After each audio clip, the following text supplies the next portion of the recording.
Hello, and welcome to Ancient Tale Weaver.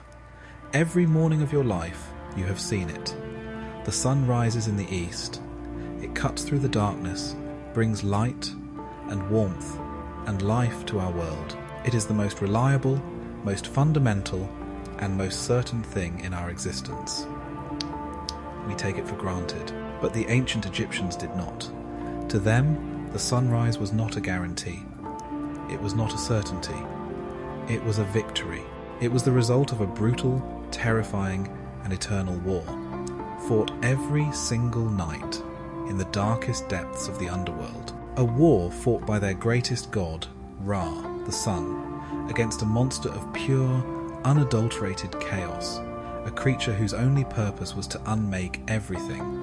This is not a story of a single battle. This is the story of a war that is still being fought, every night, forever. This is the story of the Mythology, the boat of 1,000,000 years. It is the eternal battle between Ra, the sun god, and the serpent of chaos, Apep. To understand this war, I first have to take you back. Back before the war. Back before the world. Back to the Zep Tepi, the first time. In the beginning, there was nothing. Nothing but none. The primordial, chaotic ocean.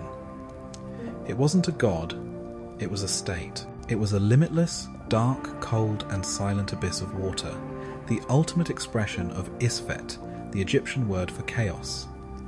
In this nothingness, a single thought awoke, a consciousness, deep within the water. It was the spirit of the Creator. A golden, perfect, blue lotus flower rose from the depths, and it opened, and from this, the first true god was born, Atum, who, I should note, would later become known as Ra. He was the Sunday, he was life. He was marked the concept of order. He looked around, and he was alone. The first thinking being in an endless, silent ocean. He was everything, and he was nothing, and in his loneliness he created. He united with his own shadow, and he sneezed or spat, the myths vary, and he created the first pair. He created Shu, the god of air, and he spat out Tefnut, the goddess of moisture, air and moisture, the first elements of the world. But in the vastness of the Nun, his newborn children, Shu and Tefnut, got lost. They drifted away from him in the darkness. Atum-Ra panicked. He was alone again. He had to find them, so he did something extraordinary. He took out his own eye, the Eye of Ra. Now, I must stress, this isn't just an eye. It is a goddess in her own right. Sometimes Hathor, sometimes Sekhmet. She is the active, feminine power of Ra. He sent his eye out into the darkness to find his children. For ages, he waited. Finally, the eye returned, and with it were Shu and Tefnut, safe. Atum-Ra was so overjoyed, so relieved, that he began to weep. He cried tears of pure joy, and as his tears, Remit in Egyptian, hit the fertile earth, the Ben-Ben mound that rose from the Nun, they transformed. They became the first men and women, the Remit. We, humanity, according to this myth, are literally the tears of joy of the sun god. It's a beautiful concept. Now, I told you, the eye was a goddess herself. She returned to Ra, only to find that while she was gone, he had simply grown a new eye. She was furious. She had been replaced. She raged. She felt betrayed. To appease her, Ra gave her a new high place. He placed her on his forehead. She became the Uraeus, the spitting cobra, his divine protector, the eye that could see his enemies and spit venom at them. This is the cobra you see on the crown of every pharaoh. It is the wrath of Ra, and that wrath is about to be unleashed. Ra now ruled on earth. He was the first pharaoh. He created the other gods, Geb, the earth, and Nut, the sky, and they had the four we know, Osiris, Isis, Set, and Nephthys. The world was a paradise. Ra was a good king, but he grew old. He was a king on earth, and he began to age. The myth says his bones turned to silver, his flesh to gold, his hair to lapis lazuli. he became frail, and his creation, mankind, the ones born from his tears, saw this. They saw his weakness, and they began to plot against him. They mocked him. They conspired. Ra heard them. His heart was broken. His own children were betraying him. His rage was immense. He called the gods to a secret council. "My creation has turned against me," he roared. "They plot in the shadows. What is my justice?" And the gods said, "Send your eye. This is the moment." Ra calls for his eye, the cobra on his brow. But this time, it is not the gentle Hathor. It is Sekhmet, the lioness, the powerful one, the goddess of plague and slaughter. "Go," Ra commanded her. "Go down to my children and teach them a lesson in respect." Sekhmet descended, and what followed was a bloodbath. She was not a judge. She was a plague. She tore through the Nile Valley. She ripped men apart. She slaughtered them by the thousands, and she loved it. She became drunk on the blood. Her rampage was unstoppable. She was going to kill everyone. Ra, watching from above, was horrified. "Stop," he cried. "This is not justice. This is annihilation. I must stop her. But how? You cannot fight the eye of Ra. You cannot fight your own wrath." He had to trick her. He devised a plan. He ordered the gods to brew thousands of gallons of beer, and he ordered them to dye it red. Red, like blood. That night, they poured the red beer all over the fields of Egypt, creating a red lake. Sekhmet woke the next morning, ready to continue her slaughter.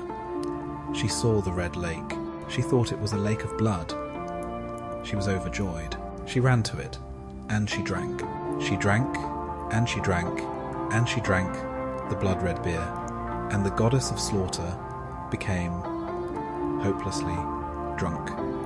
She passed out. Her rage was gone. She woke up days later, her divine hangover having cooled her wrath. She was no longer Sekhmet the lion. She was, once again, Hathor, the gentle goddess of love. Mankind was saved. But Ra, I think, was broken by this. He saw that mankind was inherently chaotic. He was too old. He was too tired to rule them directly. He made a decision. He would retreat. He would leave the earth. He would create a new kingdom in the heavens. He would put the god Thoth in charge of the night as the moon. And he, Ra, would take his new divine boat, the Manjet, and he would sail across the sky every day. This was the sun's journey. And at night, he would enter the Duat, the underworld, sailing on his night boat, the Mythology, to bring light and life to the dead. He created the eternal cycle, day and night, life and death, order, Ma'at. It was a perfect plan, but it had one fatal flaw. He had forgotten something, or rather, something that was born from his own creation.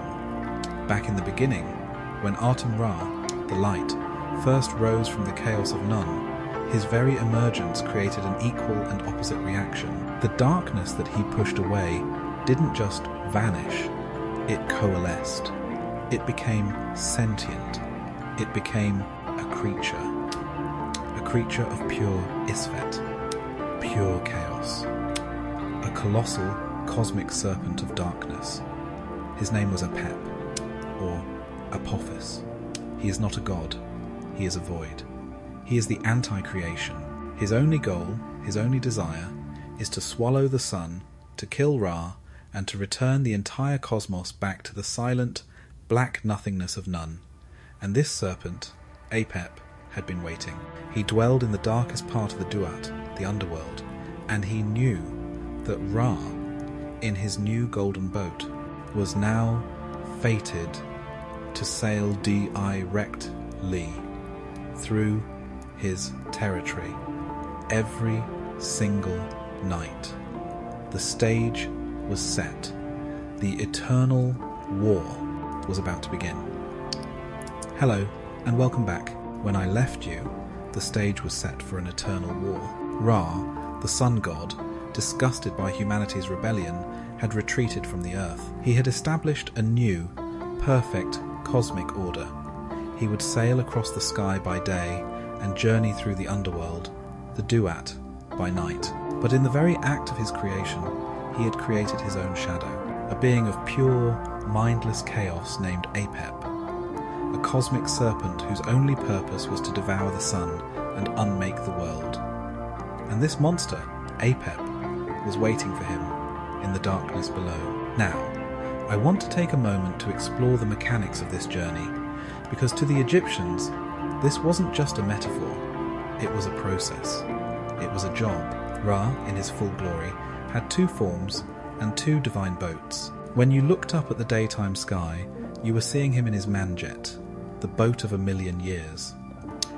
This was his day boat. He would enter it at dawn as Khepri, the scarab beetle, representing new life. He would sail to the zenith of the sky as Ra-Horakhti, the hawk-headed god, in his full, blazing power. And as the evening approached, he would transform into Atum, the closer, the old, weary, ram-headed god, ready for the next part of his journey.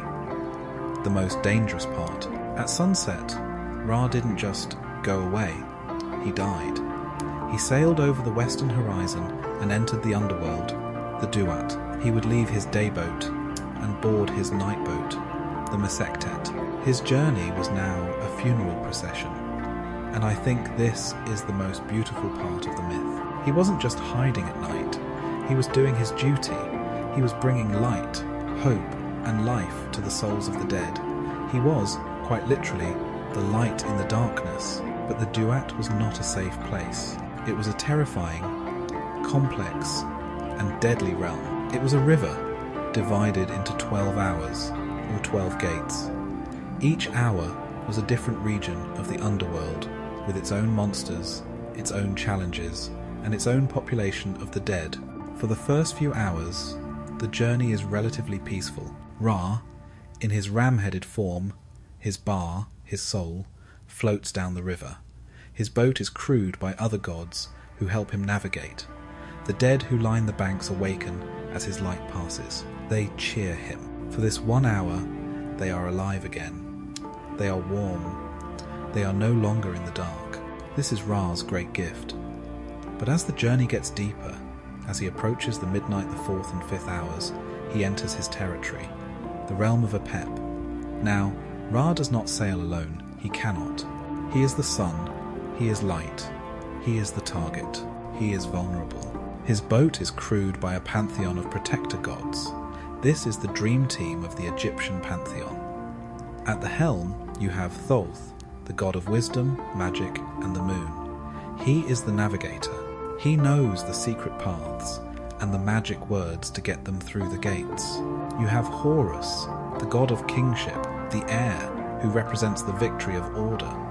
You have Hathor, the goddess of love, who, with her beauty, can soothe the monsters of the deep. You even, and I find this amazing, you have Isis, the goddess of magic herself, on the boat. Her magic protects it from Apep's illusions. This is the ultimate crew, but there is one problem. All of these gods are gods of Ma'at. They are gods of order, and Apep is Isfet. He is chaos. Order cannot defeat chaos. It can only contain it. If you want to fight chaos, you need something that is also chaotic. You need a god who understands violence, storms, and brutality. You need a god of the Red Desert. You need a god. 10, who is also a monster. And this is the greatest irony, and I think the most fascinating part of all Egyptian mythology. The champion of the sunboat, the god who stands at the prow, the one who is the personal bodyguard of Ra, is Set. Yes, that's Set, the villain of the Osiris myth, the god who murdered his brother, who hacked him into pieces, the god of chaos. It's brilliant the Egyptians understood that you need chaos to fight chaos. You need a tamed monster to fight an untamed one. Set's violence, his rage, his brutality, which made him a villain on Earth, makes him the ultimate champion in the underworld. This is his divine purpose, This is his redemption. He is the only god strong enough and chaotic enough to look Apep in the eye and not flinch. He stands at the prow of the boat every single night, his red eyes scanning the dark water. He is the first line of defense, and the attack comes every single night. Apep hates Ra.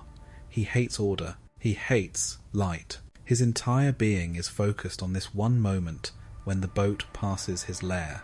He is a being of pure magic. He doesn't just attack. He tries to prevent the battle. His first weapon is his gaze.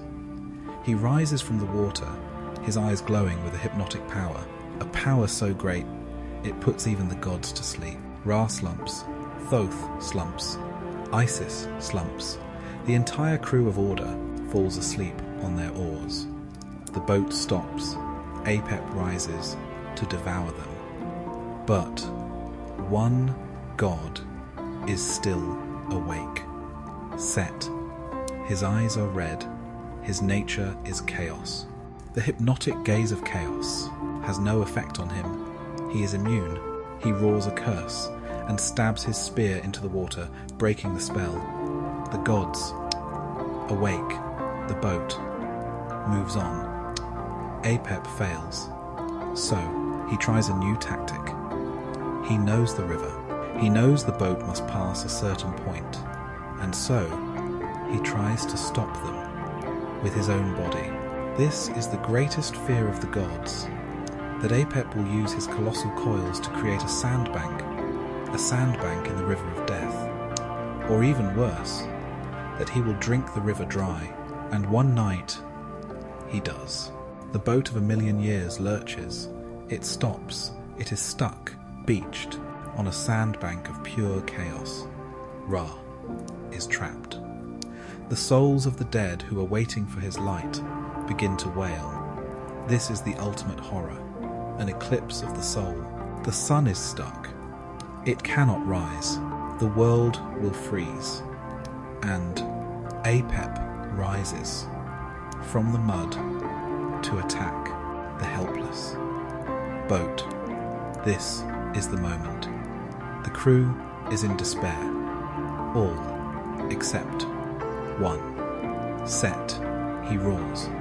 His rage meets Apep's malice. He is the god of the desert storm. He is the only one who can move. He grabs his divine spear, sometimes a flaming harpoon, and as Apep lunges for the boat, Set leaps to the prow. He stabs down. He pierces the great serpent's hide. He stabs again and again, his roars of fury matching the serpent's screams. Isis and Thoth wake up. They cast their own spells. They use magic to bind the beast, but it is Set's spear that does the damage. He drives the monster back. He wounds it terribly. Apep, defeated for now, slithers back into the abyss, his blood staining the river. His defeat loosens the sandbank. The river flows again. The boat is free. The crisis is averted. Ra is safe. Set, the murderer, the usurper, has saved them all. This is his eternal duty. The villain of the world is the hero of the night. Hello, and welcome back.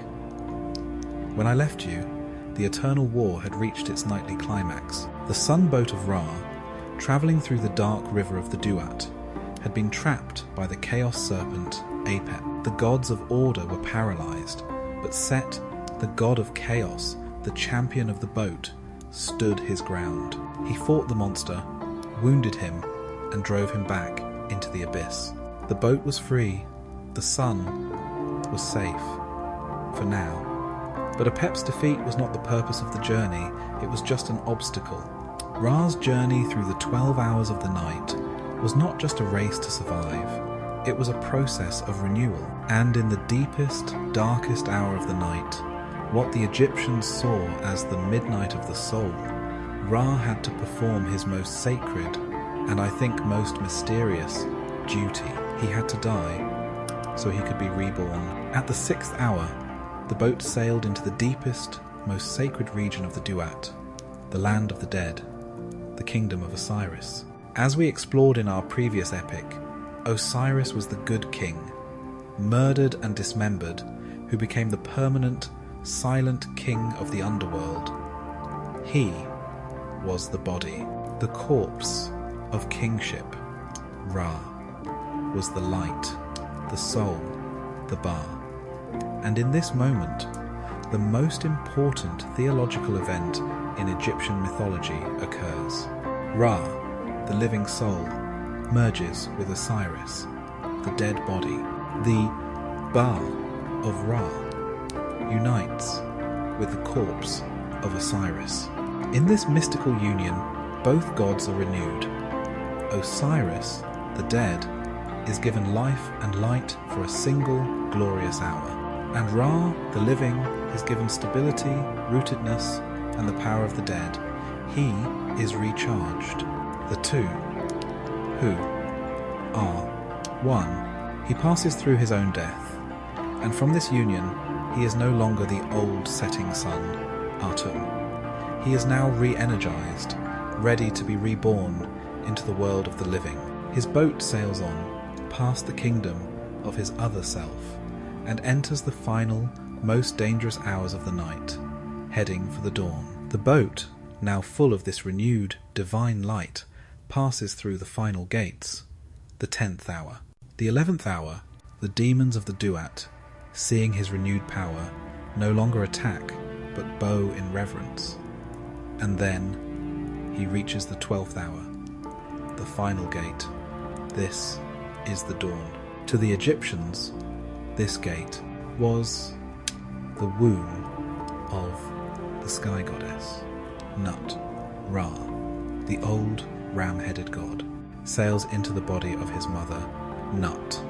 He is reconsumed, and inside, he is transformed. He is reborn. At 6 a.m. on the eastern horizon, the gates of the Duat swing open, and it is not the old god who emerges, it is Khepri, the sacred scarab beetle, the god of becoming, of new creation. And what is he doing? He is pushing the newborn sun, the new Ra, the red sun disk of the dawn. He rolls it up, asterisk, over the horizon, asterisk, and asterisk into asterisk the sky, the battle. Asterisk is won, the war. Asterisk is over, Ma'at, order, has triumphed. Isfet, chaos, has been defeated. The sun, asterisk, has risen, and asterisk, the world is safe. Asterisk 4, asterisk 1, asterisk more, day. And this is why this myth is so important. This is the heartbeat of the entire Egyptian civilization, because I said it was a victory, and the Egyptians, asterisk, did not, asterisk, just watch, asterisk, this war, asterisk, they participated in it, asterisk, they believed, asterisk, there, magic, there, rituals, asterisk, were essential, asterisk, that, asterisk, their actions, asterisk, on earth, directly influenced, asterisk, the cosmic battle, in, asterisk, the Duat, asterisk, when you saw, asterisk a, asterisk solar eclipse.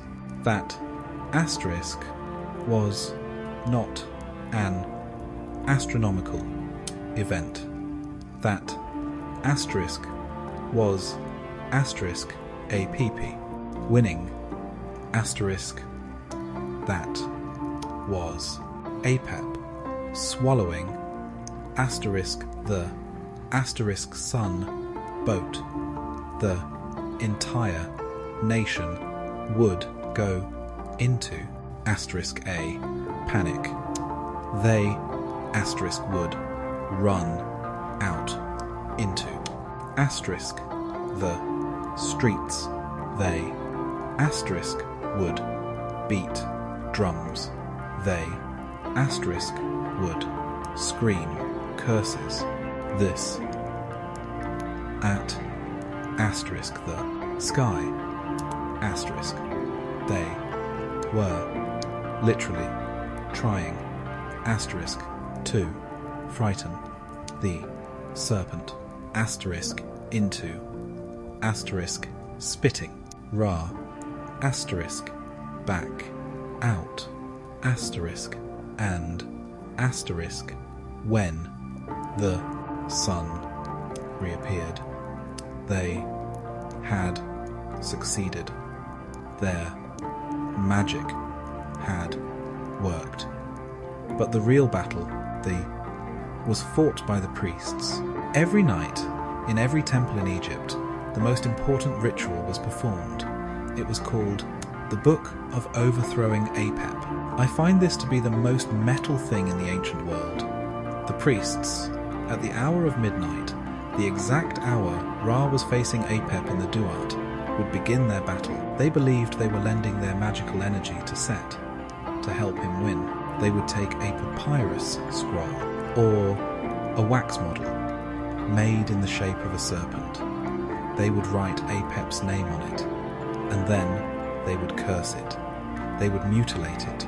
They would stab the effigy with ritual knives. They would stomp on it with their left foot.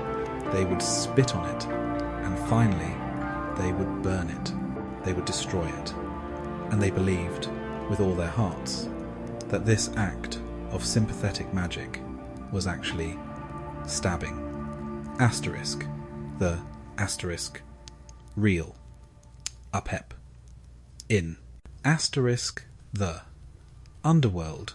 They were not praying for victory. They were asterisk the victory. They were fighting alongside their gods. And that is the true story of Ra and Apep. It is, I think, the greatest myth of all, because it never ends. It is time. It is the universe.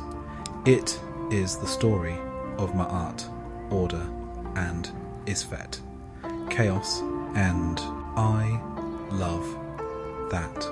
Asterisk, the Egyptians knew that. Order doesn't, asterisk, just win. You can't kill chaos. You can't destroy, asterisk, the darkness. Apep can never be killed. Asterisk he, asterisk can only be defeated, wounded, held at bay, asterisk, for, asterisk, one, asterisk, more, night. The battle is never won. It is just fought, asterisk, every single day, asterisk, every single night, asterisk. The asterisk sun, asterisk, must die to, asterisk, be reborn, asterisk, and asterisk, the hero Set asterisk must stand at asterisk the prow forever asterisk the sunrise asterisk is not asterisk a guarantee asterisk it is asterisk a war asterisk and it is asterisk a war asterisk that we have all just won again asterisk this morning